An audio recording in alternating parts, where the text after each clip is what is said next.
চিন্তা মনের ভেতরে আসে না। কীর্তন শুনলে দ্বিতীয় নম্বর উপকার কি? দ্বিতীয় নম্বর উপকার হলো কীর্তন গান, গান মানেই জ্ঞান।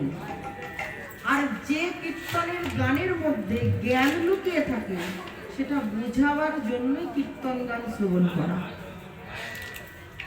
কীর্তন শুনলে কি হয়? দ্বিতীয় উপকার হলো জ্ঞান হয় বা জ্ঞান বাড়ে। তৃতীয় উপকার কি?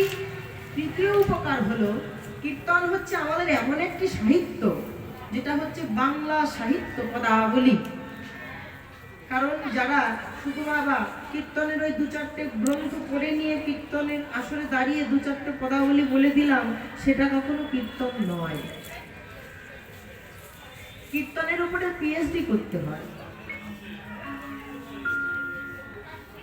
যেমন আপনারা শুনলেন আগে যে দুজন শিল্পী, অর্থাৎ আমাদের শ্রদ্ধেয় কাকু আর দিদি ভাই, তারা কীর্তন নিয়ে অগাধ পাণ্ডিত্য অর্জন করেছিলেন। কীর্তন নিয়ে অনেক পাণ্ডিত্য অর্জন করে তারা কীর্তন পরিবেশন করছে। ঠিক তেমন আমিও চেষ্টা করছি কীর্তন নিয়ে পিএইচডি করার।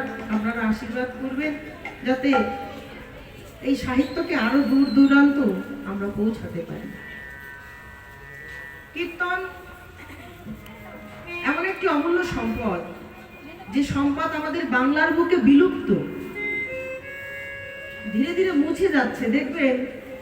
কারণ কীর্তন পদাবলী কীর্তনের মধ্যে রবীন্দ্রনাথ ঠাকুর তিনি বলেছিলেন যে কীর্তন এমন একটি সাহিত্য যে সাহিত্যের মধ্যে প্রত্যেকটি রাগ বিদ্যমান।